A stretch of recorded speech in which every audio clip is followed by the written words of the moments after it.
সমাজসেৱাৰ অন্যতম সংস্থা উত্তৰ পূৰ্বাঞ্চল পেৰোনা সমন্বয় উন্নয়ন চেৰিটেবল ট্ৰাষ্টৰ 22 সংখ্যক বাৰ্ষিক সমাৰোহ চানমাৰী পেঞ্চনাৰ ভৱনত 7 এপ্ৰিল 2024 অনুষ্ঠিত হয়।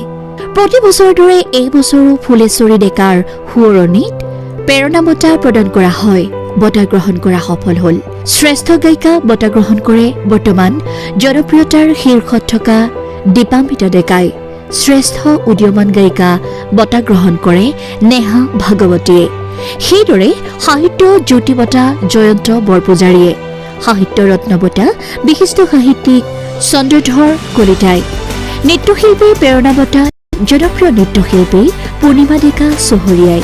কৃতি শিক্ষয়িত্ৰী প্ৰেৰণা বঁটা পূৰবী দাস কলিতাই। কৃতি শিক্ষয়িত্ৰী প্ৰেৰণা বঁটা পূৰবী দাস কলিতাই। কৃতি শিক্ষক প্ৰেৰণা বঁটা কৃষ্ণ মেধিয়ে। সংবাদ সেৱক প্ৰেৰণা বঁটা নিয়মীয়া বাৰ্তাৰ জ্যেষ্ঠ সাংবাদিক কোমোদ তালুকদাৰে। শ্ৰেষ্ঠ শিল্পকলা বিদ্যালয়ে প্ৰেৰণা বঁটা আগবঢ়োৱা হয় কালাৰ ৱৰ্ল্ডক।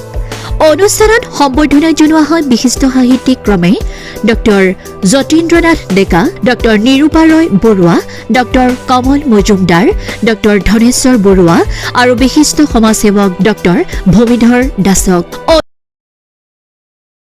অনুষ্ঠানত বিশিষ্ট অতিথি হিচাপে উপস্থিত থাকি বঁটাসমূহ প্ৰদান কৰে বিশিষ্ট শিল্পী ডক্টৰ অঞ্জন জ্যোতি চৌধুৰী, ট্ৰাষ্টৰ পৰিচালন সচিব সবিতা বৰ্মন ডেকা, সচিব ডক্টৰ প্ৰকাশ ডেকা, ডক্টৰ নিৰুপা ৰয় বৰুৱা আদিয়ে।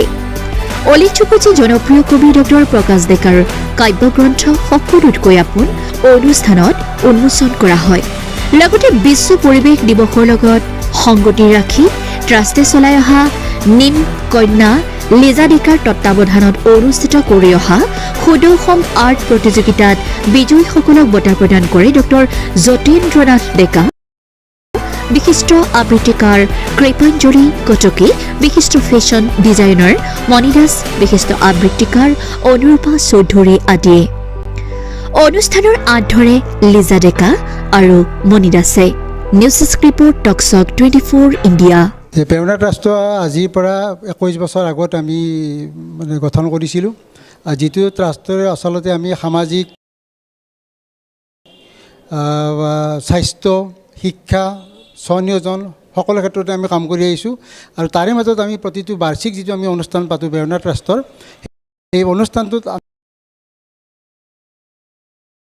আমি অসমৰ বিশেষ বিশেষ ক্ষেত্ৰত আগবাঢ়ি যোৱা কিছুমান ব্যক্তিক, যেনে সাহিত্যৰ ক্ষেত্ৰত, শিল্পীৰ ক্ষেত্ৰত, স্বনিয়োজনৰ ক্ষেত্ৰত, তেনেকুৱা প্ৰত্যেকটো ভাগত আমি বঁটা প্ৰদান কৰি আহিছোঁ তেওঁলোকৰ দক্ষতাৰ ওপৰত, যাতে তেওঁলোকে এই বঁটাটো পাই তেওঁলোকৰ নিজৰ নিজৰ ক্ষেত্ৰখনত দুগুণ উৎসাহেৰে আগবাঢ়ি যাব পাৰে। আমাৰ মূল উদ্দেশ্য সেইটোৱে। আজি আমি 9জনক এই বঁটাটো প্ৰদান কৰিছোঁ। মুখ্যতঃ আমি অসমৰ আটাইতকৈ শীৰ্ষত থকা জনপ্ৰিয় শিল্পী দীপান্বিতা ডেকাক আমি এই বঁটাটো প্ৰদান কৰিছোঁ। নৃত্য ক্ষেত্ৰত যথেষ্ট আগৰণুৱা, যিটো ৱৰ্ল্ড ৰেকৰ্ডতো তেওঁ অংশগ্ৰহণ কৰিছে। অসমৰ বিভিন্ন অনুষ্ঠানত তেওঁ বিচাৰক হিচাপে নৃত্যৰ ক্ষেত্ৰতো অংশগ্ৰহণ কৰিছে। অসম মহাসংগ্ৰাম যিটো অসম চৰকাৰে পাতিছিল, তাত তেওঁ বিচাৰক হিচাপে তেওঁ নিজেই উপস্থিত আছিল। আৰু সেইজন পূৰ্ণিমা চহৰীয়াকো আমি পূৰ্ণিমা চহৰীয়া ডেকাক আমি বঁটা প্ৰদান কৰিছোঁ। প্ৰত্যেক বছৰে আমি বঁটাটো প্ৰদান কৰোঁ। এই বছৰ আমাৰ এইটো 22 সংখ্যক প্ৰেৰণা বঁটা অনুষ্ঠান। 22 বছৰ হ'ল আজি সম্পূৰ্ণ তেখেতসকলৰ এনেকুৱা ভাল কাম এটা কৰি আছে। আৰু মই প্ৰায় যোৱা 8 বছৰমানৰ পৰা সদায় ইয়াতে বিশিষ্ট অতিথি বা মুখ্য অতিথি হিচাপে আহি আছোঁ। আৰু আহি খুব ভাল কাৰণে যে আমাৰ দেশ সেৱাৰ বহুত পথ আছে। সকলোতকৈ উত্তম পথ বোলে সাহিত্য সংস্কৃতিৰ সাধনা কৰাটো। গতিকে এই সাহিত্য সংস্কৃতিৰ সাধকসকলক এই প্ৰেৰণা ন্যাসে যিটো উদগনি দি থাকে, উৎসাহ দি থাকে, সেইটোৰ কাৰণে সঁচাকৈ তেখেতসকল ধন্যবাদৰ পাত্ৰ। আৰু আমি তেখেতসকলৰ ওচৰত সেইকাৰণে কৃতজ্ঞ আৰু তেখেতসকল প্ৰশংসাৰ যোগ্য, কিয়নো তেওঁলোকে এই উঠি অহা এই চামক লগতে প্ৰবীণসকলকো উৎসাহ যোগাই আহিছে, যিসকলে সাহিত্য চিত্ৰকলা সংস্কৃতি গান নাচ সকলো ক্ষেত্ৰতে উদীয়মানেই হওক বা প্ৰবীণ শিল্পীসকলে হওক সকলোকে তেখেতসকলে এনেকৈ উৎসাহ দি এনেকৈ যিটো বঁটা প্ৰদান কৰি আহিছে সেইটো মানে সঁচাকৈ আহি আমি অভিভূত হওঁ আৰু দূৰ দূৰণিৰ পৰা অসমৰ বিভিন্ন ঠাইৰ পৰা আহে তেখেতসকলক লগ পাওঁ লগ পাই তেখেতসকলৰ লগত কথা পাতি তেখেতসকলৰ সৃষ্টিৰাজিৰ কথা গম পাই সঁচাকৈ মনটো উৎফুল্লিত হৈ পৰে গতিকে মই কি ক'ম আজি প্ৰায় 8 বছৰে এনেকৈ তেওঁলোকৰ সৈতে এনেকৈ প্ৰত্যেকখন সভাতে জড়িত হৈ আছোঁ গতিকে মই আশা কৰিম যে এই তেখেতসকলৰ প্ৰতাপ ডেকাৰ উদ্যোগত যিটো ন্যাসৰ তেওঁলোকৰ এই কৰ্মৰাজি সেইটো মানে নিৰবিচ্ছিন্নভাৱে থাকক আৰু মানুহক সহায় কৰি যাওক জাতিটোক উদ্বুদ্ধ কৰক জাতিৰ হকে কাম কৰি যাওক তাকে কামনা কৰি মই ভাল লাগিছে নিৰ্বাচন মণ্ডলীয়ে মোক এই নিৰ্বাচন কৰি ওলাইছে আৰু মই ভবা নাছিলোঁ আচলতে এনেকৈ নিৰ্বাচন পাম বুলি খুবেই ভাল লাগিছে আৰু বঁটাটি পোৱাৰ পিছত মোৰ আৰু দুগুণে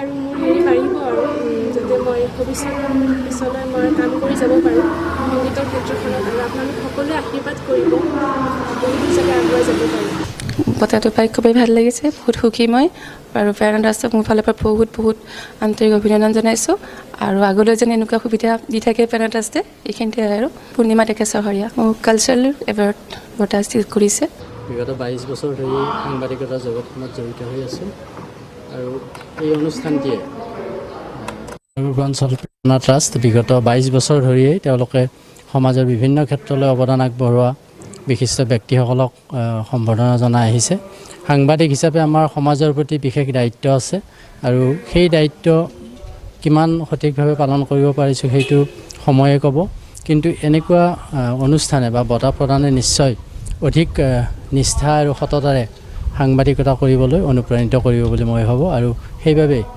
এই বঁটাটি গ্ৰহণ কৰি মই অতিশয় আনন্দিত হৈছোঁ